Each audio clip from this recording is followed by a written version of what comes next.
telephone conversation between a customer and a sales assistant for a mail order company. First, you have some time to look at questions 1 to 6.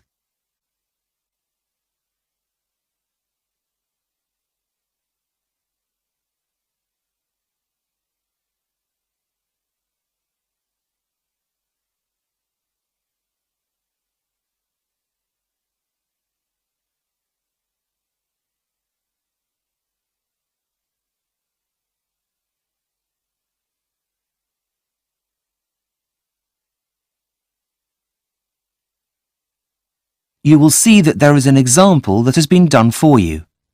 On this occasion only, the conversation relating to this will be played first. Good morning. How can I help? I'd like some help with ordering a book. I've tried your website, but it says it's offline at the moment and to call this number. The answer is website. So website has been written in the space. Now we shall begin. You should answer the questions as you listen because you will not hear the recording a second time. Listen carefully and answer questions 1 to 6. Good morning. How can I help? I'd like some help with ordering a book. I've tried your website, but it says it's offline at the moment and to call this number. Oh, yes. I do apologise. We've been having some problems with it, but I can take the order over the phone if you like. That would be great. It's a gift, you see. Can I take your name, please? Yes, of course. It's Zara Freeman. Is that Zara with an S or a Z? With a Z. Z-A-R-A. Just writing that down.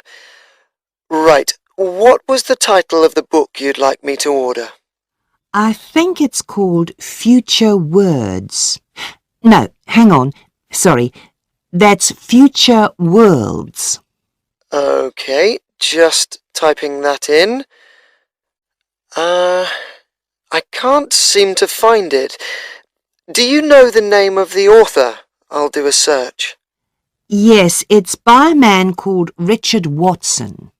Watson, as in W-A-T-S-O-N. Yes, that's right. Oh, yes, here it is. It's only just been released. It's a self-help book, is that right? Yes. Now, it costs £12.99. Yep, that's fine. Okay. How would you like to pay? Is a debit card okay? No, sorry. We only accept credit cards. Oh, dear. Just let me check to see if I have it with me. Oh, yes, here it is. Can you read me the long... Before you hear the rest of the conversation, you have some time to look at questions 7 to 10.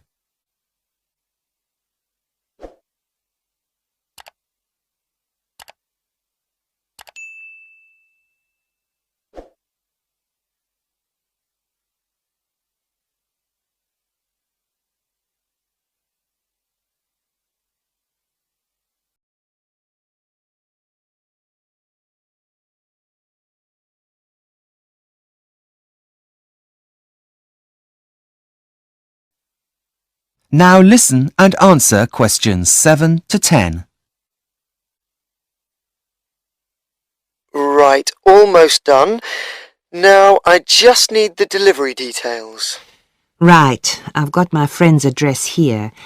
It's 62 Green Gardens, London, N22. Just typing that in. 52 Green Gardens. No, it's number 62. Now, what kind of delivery would you like? What are the options? There are two. The free delivery option takes 5 days, or you can pay an extra £2.25 to have it sent out first class tomorrow.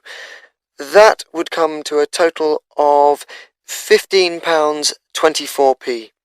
Well, my friend's birthday is next week, so it should get there in time with the free delivery. So I think I'll take that. Right. That means that it will be delivered on the 21st of February, anytime from 8 a.m. to 6 p.m. Is that okay? Well, I know my friend leaves early for work, so would it be possible for him to pick it up from the local post office instead? I'm afraid that won't be possible, but I could add some special instructions for it to be left with someone else, a neighbour, perhaps?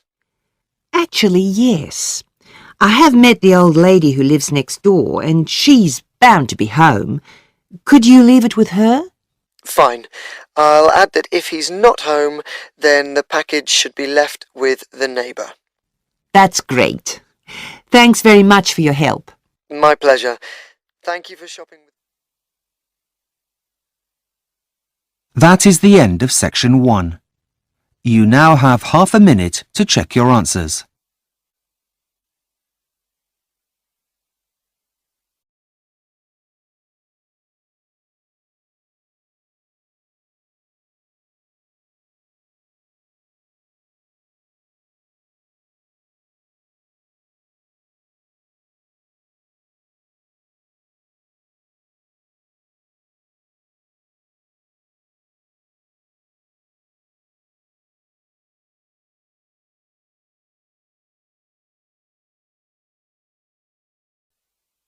Section 2. You will hear an online guide giving a tour of the home of the future. First, you have some time to look at questions 11 to 16.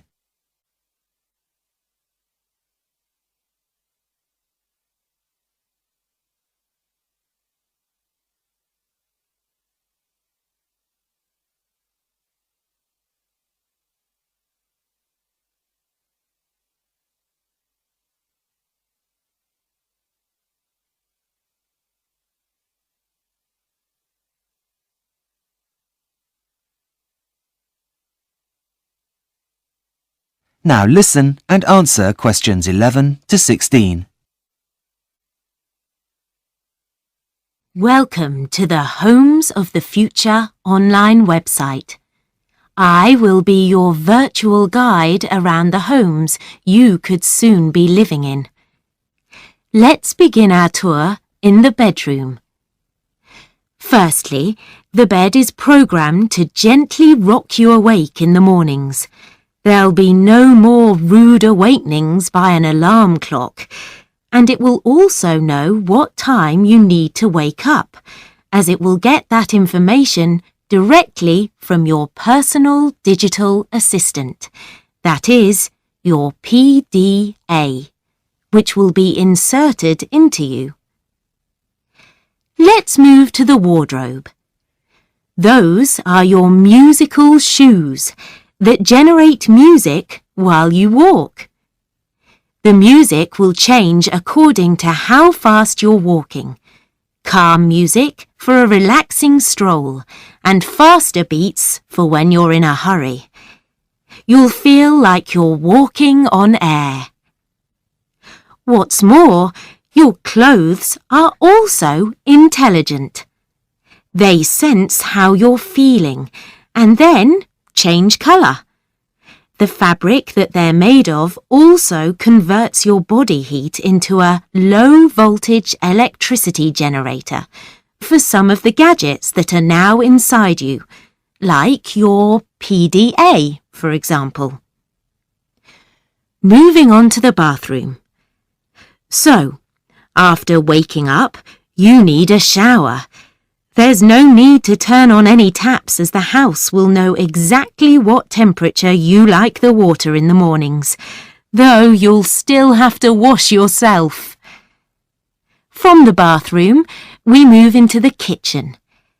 Now, we've all had that horrible feeling when you can't find your keys just as you're about to go out. Well, in the home of the future, you wouldn't need to panic. All you need to do is an internet search. All items are now programmed with a tracking device so that they will light up and signal to you where they are. Just in case the object is upstairs, the house will project its position on your fridge. Speaking of your fridge, this is now as intelligent as your clothes. Not only does it keep a record of when you're running low on everyday essentials, like milk, but it emails your local grocery store, which will deliver them for you. It can also help with planning meals if you have friends over for dinner, by moving the chicken from the freezer so that it'll thaw in time. Before you hear the rest of the tour, you have some time to look at questions 17 to 20.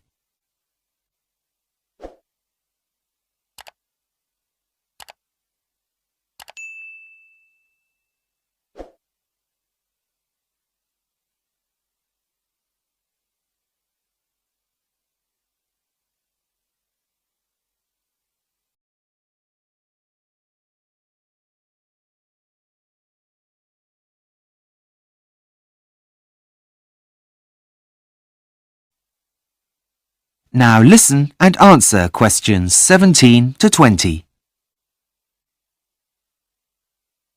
Lastly, here we are in the living area, which you'll be pleased to hear is still the heart of the family home.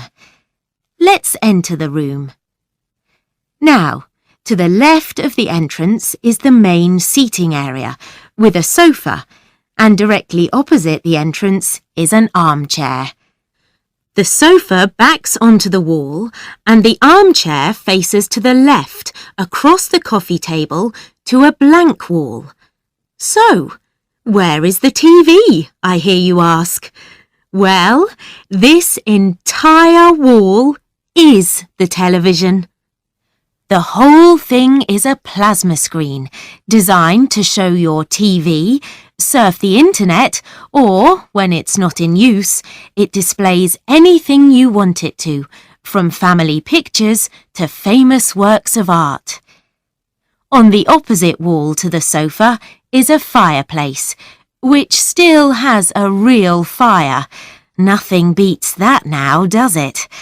But the rug in front of the fire now also monitors the temperature and either opens or closes the chimney so as not to overheat the room. It still has its normal uses though. As you can see, the cat likes it very much and is curled up on it, happy as can be. What else is on offer? Well, for entertainment, the family still reads books. So there is a bookcase on the wall to the right of the entrance. But what about the computer? Well, it's inside your head and powered by those intelligent clothes you're wearing. Imagine this. As you're sitting relaxing on the armchair, you'll be able to reach out and put your hot drink on the coffee table in front of the armchair. You suddenly remember that you need to send work an email. That same coffee table, holding your cup, is also a touch-sensitive keyboard for you to type your email and then click send. All you need to do to activate it is say email, and the image of a keyboard will appear. Well, I hope you've enjoyed your tour around the home of the future, and that you'll come visit again soon. Bye-bye. That is the end of section 2. You now have half a minute to check your answers.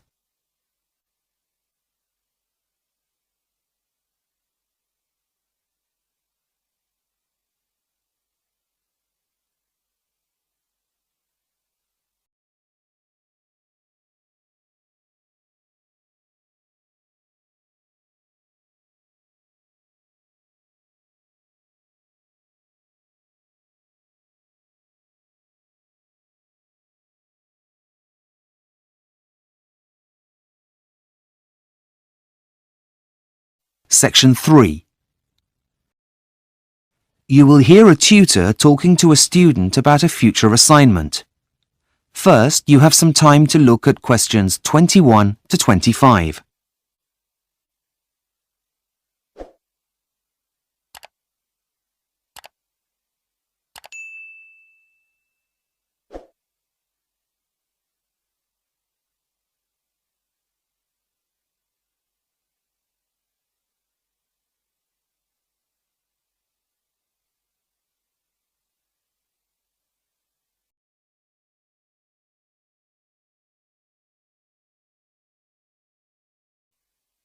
Now listen carefully and answer questions 21 to 25.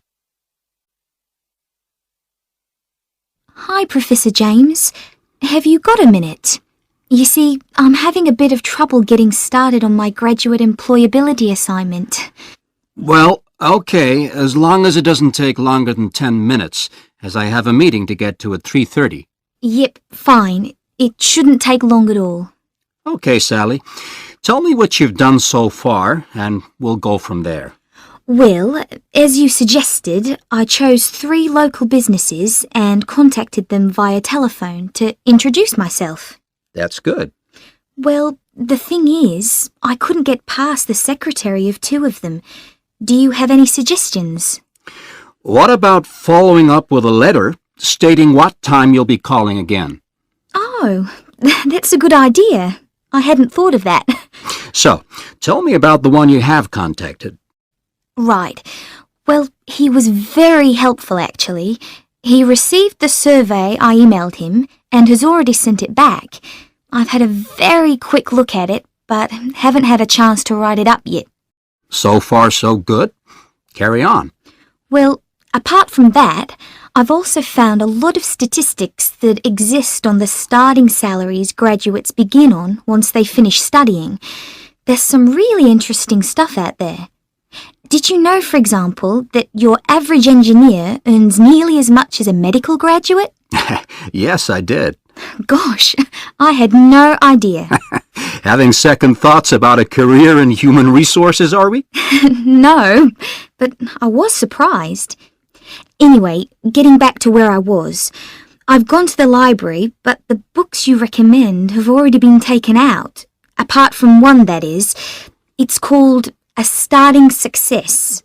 I haven't read it yet, but I've taken it out and it's on my list of things to do. Have you come up with a plan yet? Yes, and I've written my hypothesis as well as my introduction, but that's where I've got stuck. I don't really know how I'm going to be able to present all of the information, as there's so much of it. Before you hear the rest of the conversation, you have some time to look at questions 26 to 30.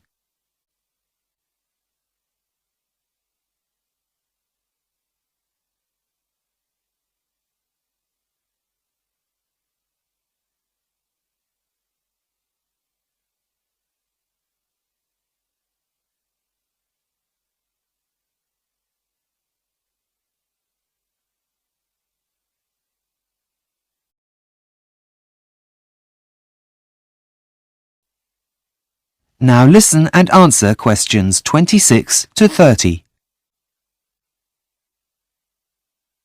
Well, firstly, I'd recommend you start with analyzing what the employer said.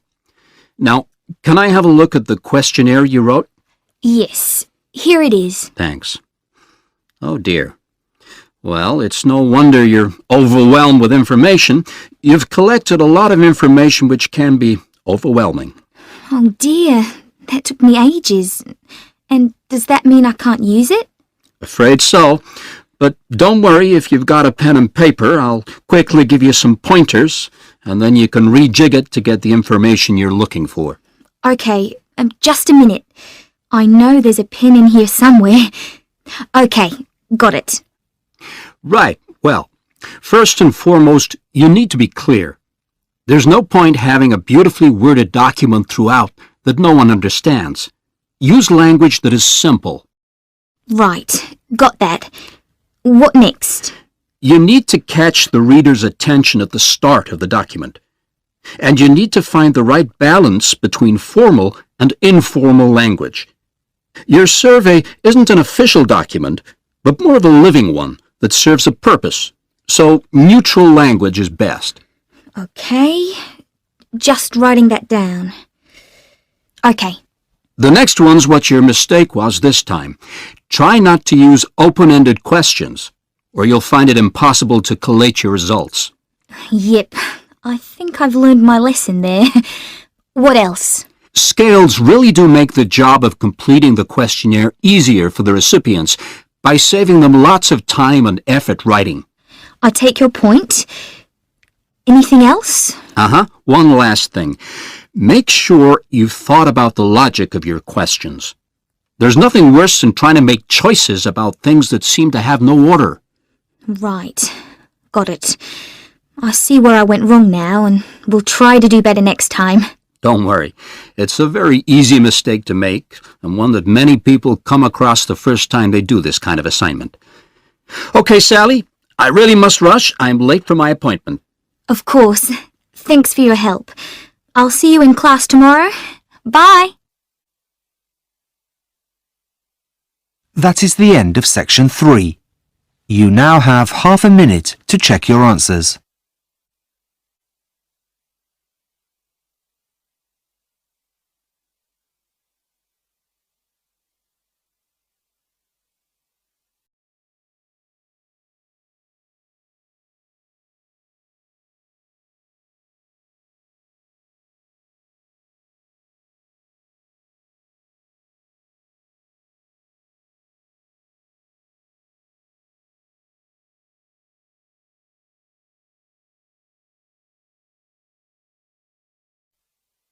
Section 4.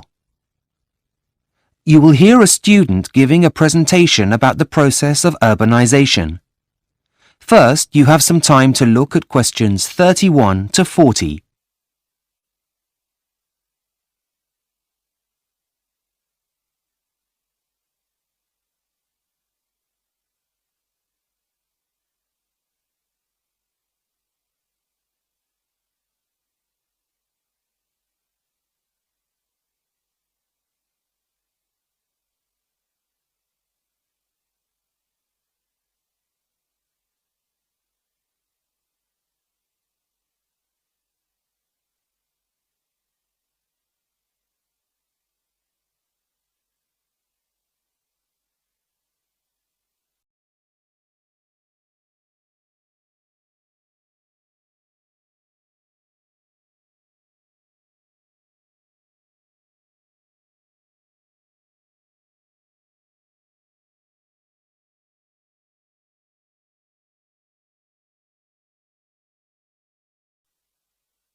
Now listen carefully and answer questions 31 to 40.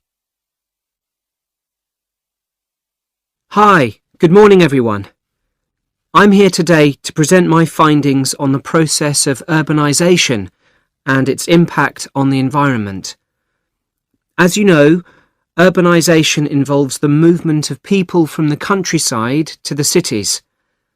As this process continues, the cities of the world continue to grow. I will demonstrate how this growth is eating away at the planet's most fertile land. My research has focused on 2 studies that looked at land use in the United States. These have shown that since its independence, only 3% of all land in the United States has been built on.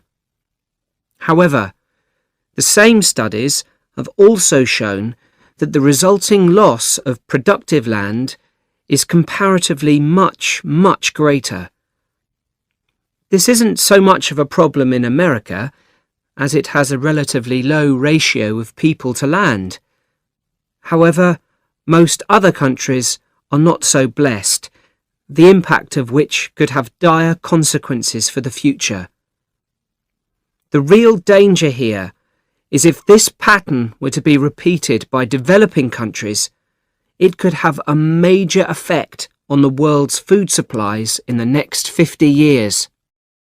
In order to reach this conclusion, several research methods were adopted.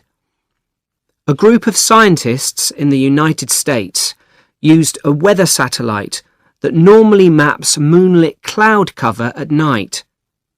However, on nights when there were no clouds, they used the satellite to map the generation of heat from city lights. They then took the data and divided land use into 3 categories: urban, semi-urban, and non-urban land use. Next, they calculated how active the vegetation is in each region by using different satellites. When they combined this information with previous statistics and weather conditions, they came up with a number for total productivity for all areas.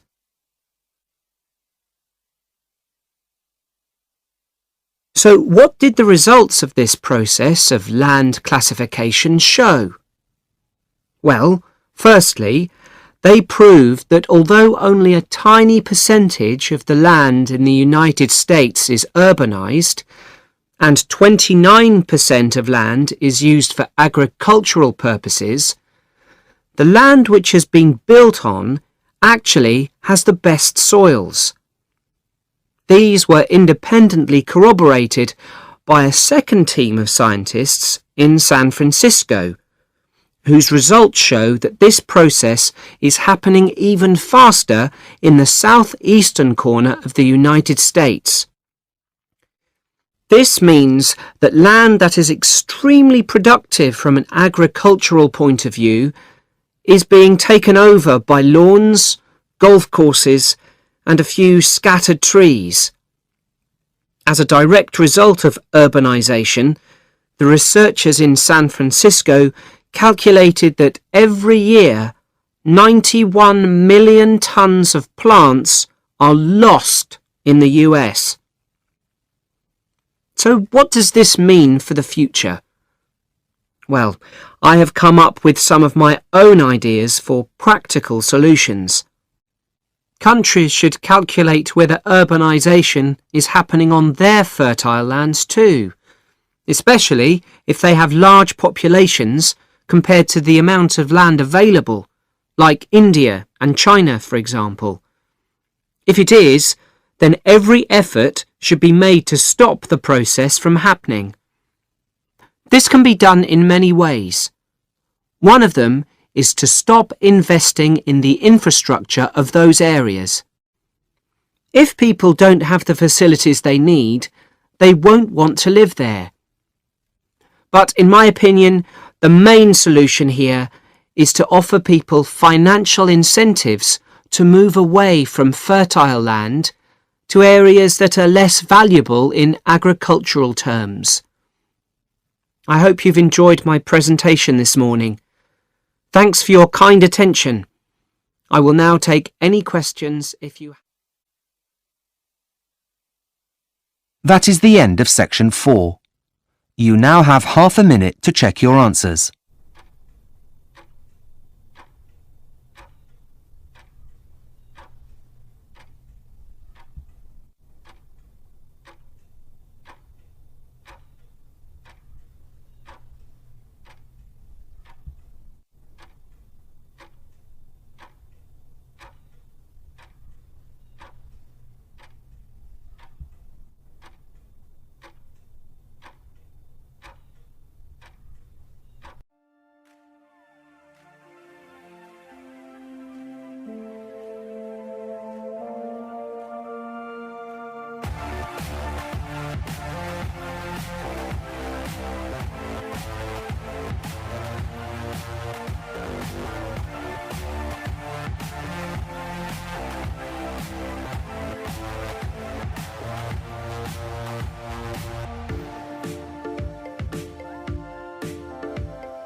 Now we shall begin.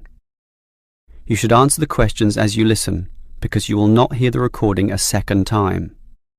Listen carefully and answer questions 1 to 7. Hello, can I speak to... the advert doesn't give a name. Well, the name is Bob, and I guess this call is about the car I'm selling, right? Yes, my name's Francis, and I'm definitely interested. You'll like my car then. Clean, neat, nice. What sort is it? Oh, the original model was called an Echo. You know, like the echo a sound can make. But then they changed the name to Yaris just before I bought it. Yaris. I don't know why. I liked the old name, and it's the same car, but that's what it's called. So, what's the colour? The ad says it's cream-coloured. Like cream, then? Yeah, well, it's more of a yellow colour, actually. Not cream? No, I don't know why I said that. It's like a canary, and it's more like one, too. So, what about the power? How many cylinders does it have? 4 or 6? My brother has a 6-cylinder car and says it's very powerful. Well, this one's 4 only, but I find it fine for city driving. As long as you don't intend to drive this car interstate or across the country, it does the job fine. That's okay. I just want the car basically for commuting to work and maybe some weekend trips. Is it 2-door or 4-door? I suppose it's not 4-door. The car's too small for that, right? Right, just 2 doors, as you say. The front seat bends forward to allow entry into the rear. That's fine by me. This car is just for my girlfriend and I anyway. What about accessories? Radio, CD player, anything else? Does it have an air conditioner? Well, no, it doesn't, but I don't find that a problem. I just open the window. I mean, if you really want, you can pay to have an AC installed. Basically, the only additional feature this car has is a radio, but it's still a great deal. That depends on the price. You say you want $12,800, right? Yep, about that. Well, obviously you expect the price to be reduced to an even figure, right? Well, I don't know. $12,000. $12,500, maybe. If you can lower it a bit, I'll come and have a look, okay? Okay. Let's say $12,400, but I won't lower it any more than that. Certainly not to $12,000. Well, if I can get that better price, I may come over this afternoon. But what year is this car? How old is it?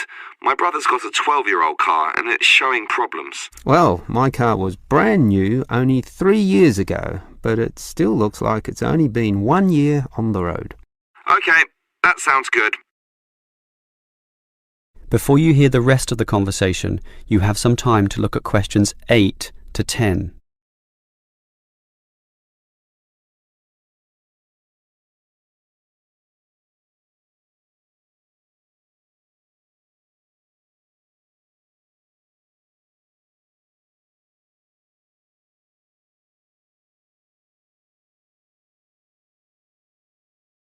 Now listen and answer questions 8 to 10. Can I just ask a few more general questions about this car you're selling? Sure. Can you just tell me why you think it's such a good deal?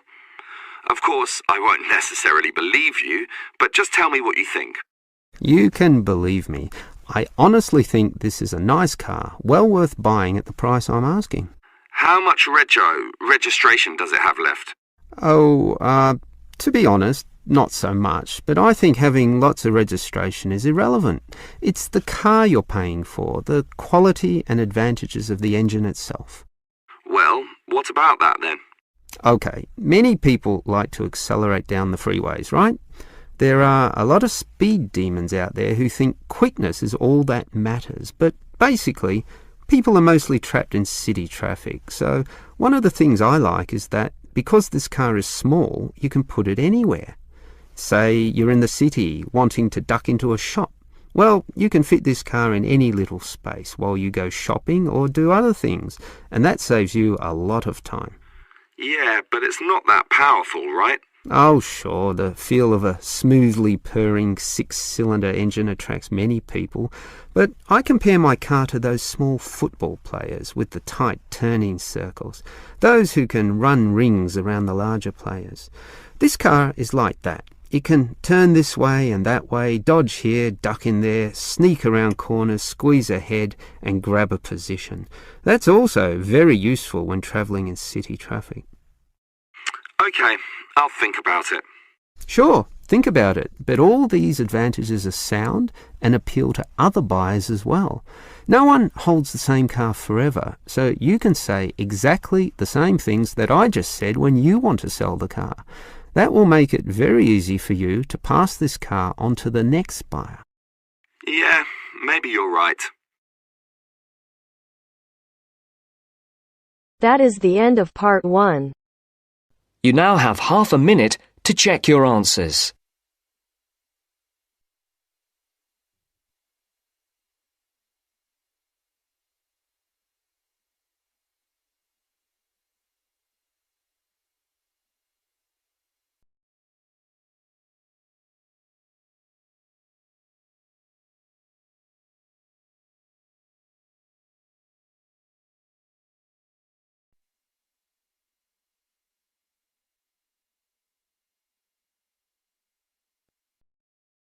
Now turns to part 2. Part 2. You are going to listen to a radio program on sleep deprivation. First, you have some time to look at questions 11 to 15.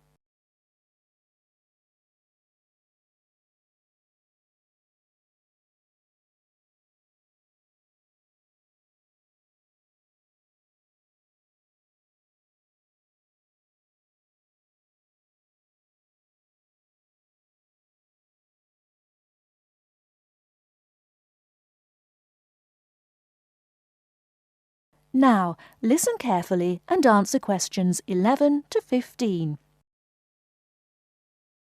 With us in the studio today are Dr. Peter Collins, a senior lecturer in the Department of Psychology at the University of Chicago, and Helen Gardner, the author of the book Deep Sleep. They've come to our studio to discuss the effects of sleep deprivation and also give some tips to the sleep-deprived on how to deal with the problem. Welcome to the studio, Helen and Peter. Now, Peter, what are the reasons for sleep deprivation and how can it affect our lives? Well, the research into sleep deprivation started in the late 50s and has been going on ever since. Many researchers link sleep deprivation with electricity, television and computers, which have enabled humans to work 24/7.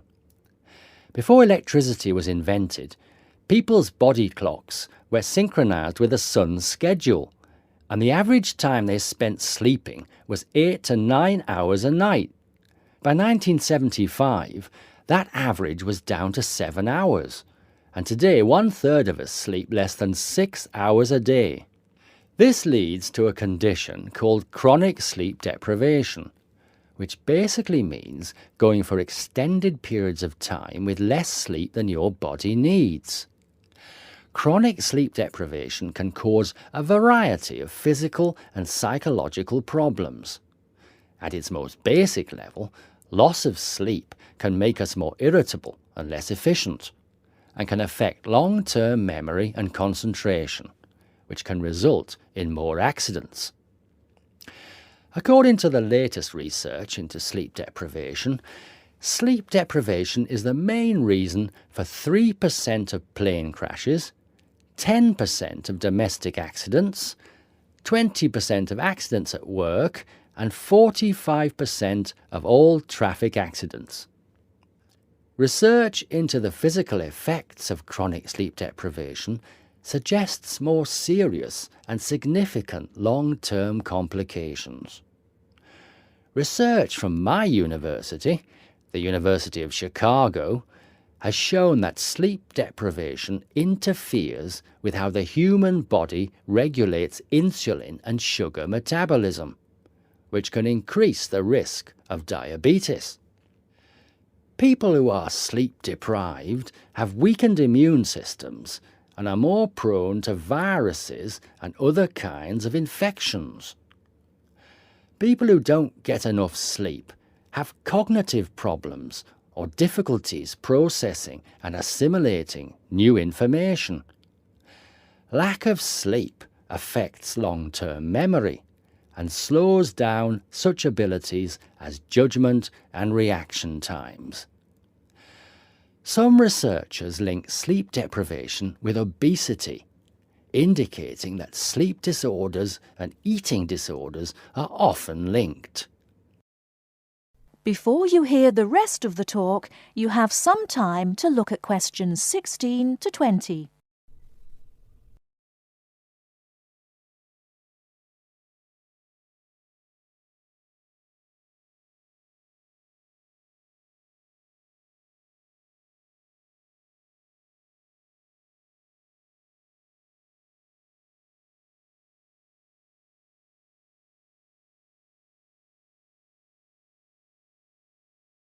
Now listen and answer questions 16 to 20.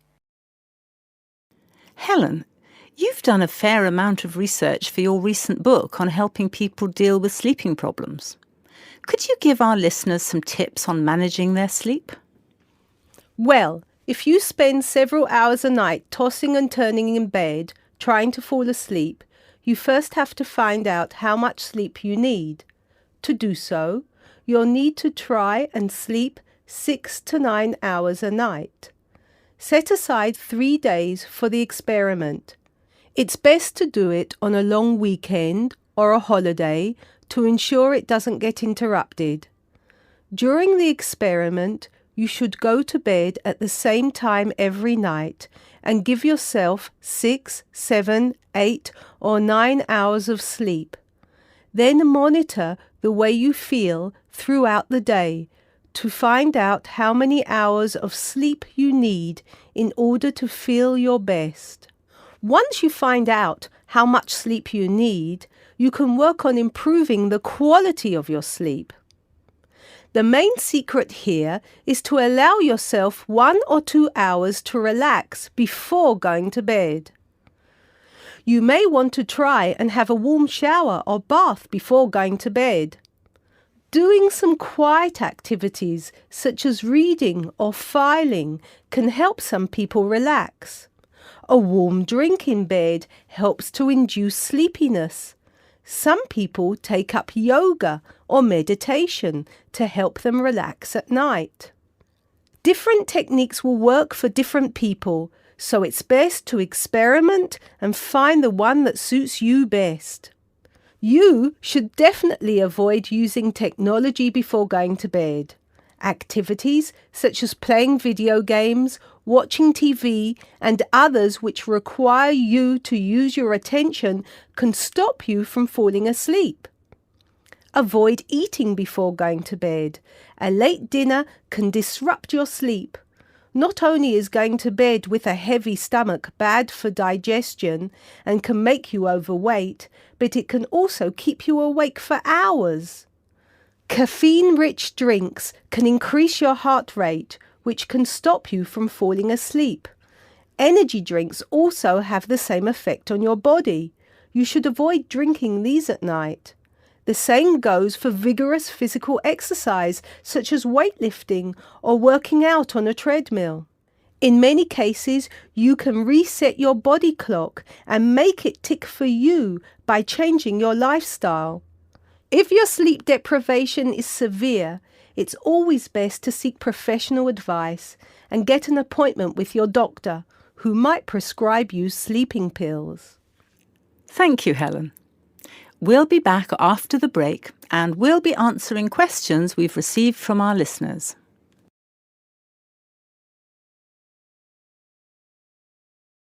That is the end of part 2. You now have half a minute to check your answers.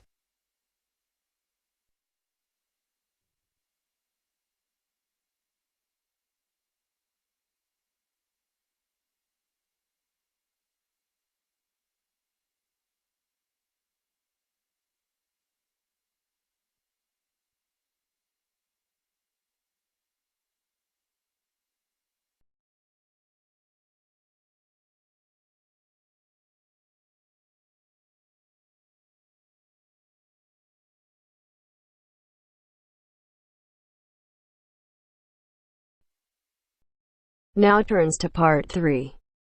Part 3.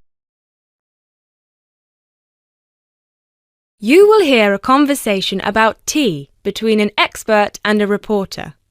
You have 30 seconds to look at questions 21 to 24.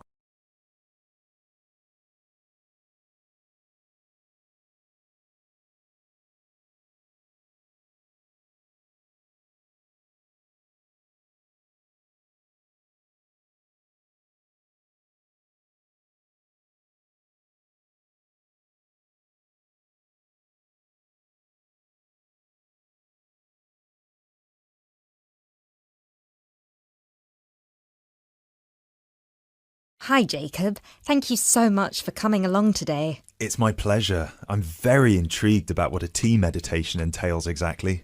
Well, it's very simple, really. I think the first thing you need to keep in mind is that it is mostly about leaving everything that you have been thinking or worrying about today to one side. Really focus on the present moment. Oh, it sounds great. I certainly don't know very much about tea, and I'm keen to get started. But before you go into more detail, can I ask you what your favourite kind of tea is? Well, I think the kind of tea we are going to have today is my favourite. It is pu'er tea from Yunnan province in southern China. What makes this tea special? Pu'er is a dark tea. The regions of Yunnan, the north of Vietnam and Laos, have one of the best climates for growing tea in the world. Pu'er is a post-fermented tea. Oh, what is a post-fermented tea exactly? It is a tea that has undergone a period of aging in the open air. They age the tea for days, even years. The exposure to humidity and oxygen help to oxidize the tea leaves and encourage fermentation. This changes the smell of the tea and also removes a lot of bitterness from the taste. It sounds similar to the process of aging wine. The process is different, but the effect of aging on the taste is certainly similar. Does this mean the tea can be quite expensive? Absolutely. It can be very expensive.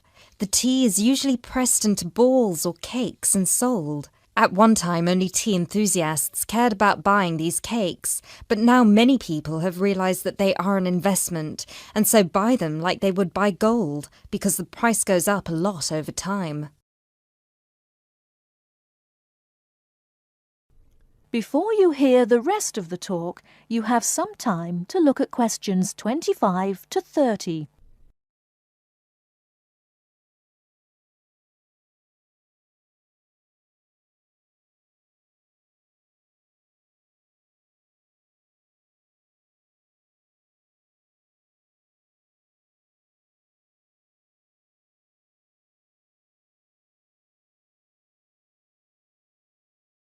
Now listen and answer questions 25 to 30. So now I want you to focus on clearing your mind of anything other than this present moment. Let go of any concerns. OK, one slight problem. I will need to record our conversation, and I will need to take notes for the article. I plan to write about this for my newspaper. Is that OK? Oh yes, of course. Whatever you need. Thank you. I'll try to keep my notes to a minimum. Good. So, where was I? Oh yes, I think very few people really appreciate the complexity and variety of tea that exists in the world. Right. Most people are maybe like me and just use tea bags. Exactly. And with a tea bag, the tea is trapped inside and cannot move around freely. You can really taste the difference drinking a brewed tea that was free to move around through all the water. So, do you ever use tea bags? Never. There are many different kinds of tea: white, yellow, black, green, oolong, matcha, herbal and many others. Each one has its own unique properties. To fully experience what each tea has to offer, you must brew it in the correct way. I also believe in only drinking tea that is picked and sorted by hand, rather than using mechanical processes. Although it takes more time, the tea made by hand is so much better that it leads to an increase in the tea's sales. But in that case, surely if there is more interest in the tea, and with the time-intensive farming process, This means there could be shortages because the demand is higher than the ability to produce it. There were shortages for a while, but then an artificial fermentation process was developed in the 1970s, which helped to speed up the fermentation times. As I mentioned, this process has an ageing effect on the taste of pu'er tea that is very similar to the effect on the taste of wine that you get from that fermentation process, though for pu'er tea today, we're talking about that artificial process. How can they do this artificially? The farmers gather the tea leaves into a big pile, then cover it with a large sheet or tarp. They spray water on the tea every now and then, and therefore fermentation happens faster. Usually, the tea is left for 30, 45, 60 or even 90 days still. The farmer will check the tea every few days, and just by the feel of the tea, he knows whether it is ready or if it needs more time. Wow, that sounds like a fascinating process. I never realised that there was such a science behind producing tea. Well, now you are ready for the best part, the tasting of it. That sounds like a very good idea to me. So what I will do now is boil the water, and we can begin our meditation. What does that entail? We need to focus on only two things. The first is your mind and body. Forget everything that you have been worrying about today. Forget about what you have to do later on, or what somebody said to you earlier. Focus on your breathing and on how your body feels. If you have aches and pains, acknowledge them. Pinpoint where there is tension in your body and try to release it. Oh, yes, I can really feel tension in my shoulders. Let it go. Close your eyes if that helps. Take deep breaths in and out. Soon we will drink the tea. When you drink it, think about the taste and how it feels on your tongue. Is it easy to swallow the tea, or do you need to gulp it? Can you brew the tea leaves more than once? Oh yes, you can brew some teas more than 10 times. Now we will shift to noble silence, focusing only on ourselves and the tea. Enjoy.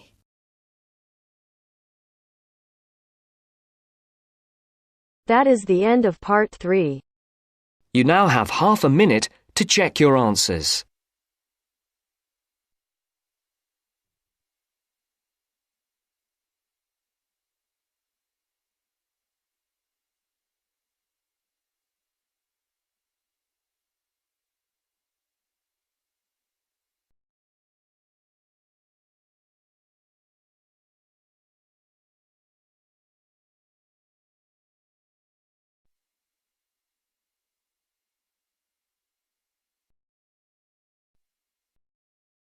Now turns to part 4. Part 4. You will hear a talk about the pitfalls and pleasures of being a postgraduate student. Look at questions 32 to 37.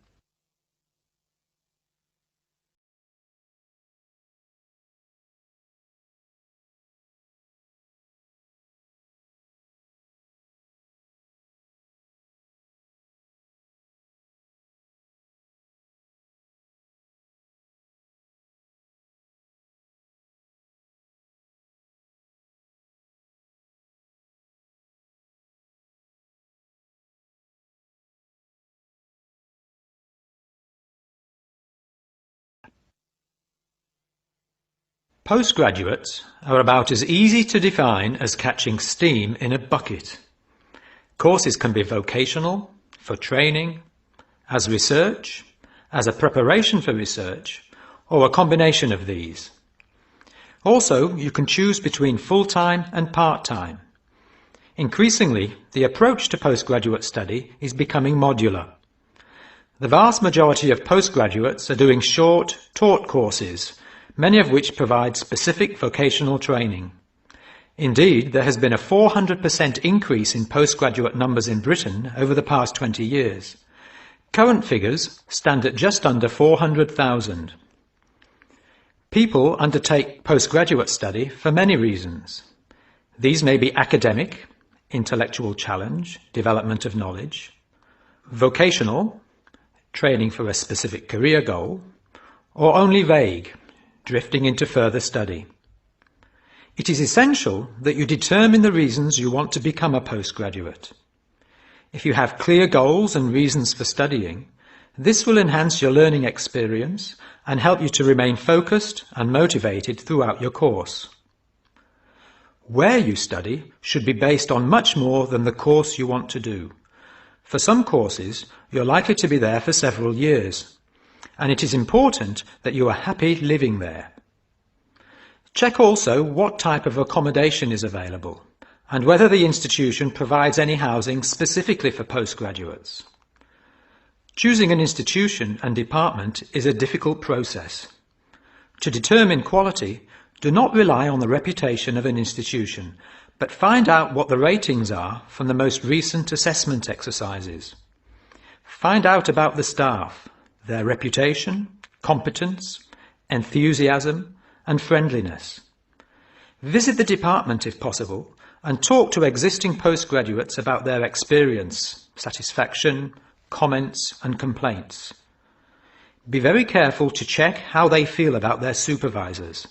Also, check what facilities are available, both at an institutional level, for example libraries, laboratory and computing facilities, and in the department, for example study room, desk, photocopying, secretarial support, etc. Everyone will have their own priorities here.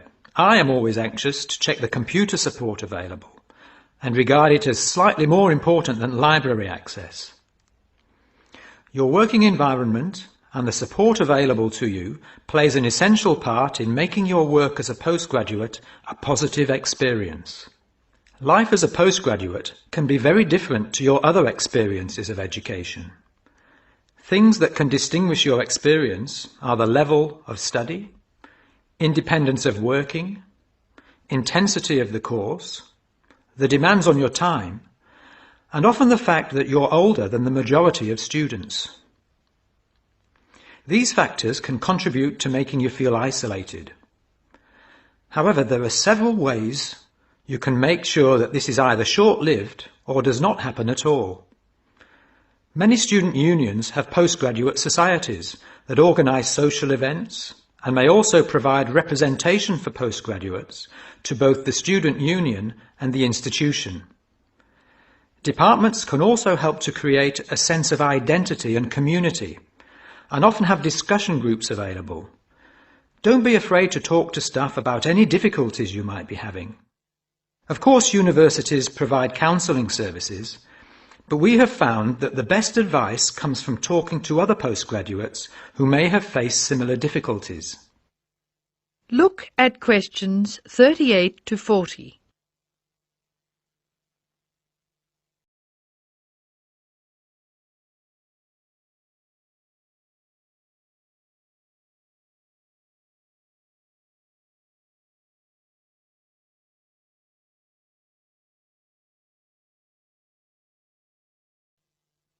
Financial planning is essential, since the government excludes postgraduates from student loans, and it can be difficult to maintain your student status with banks.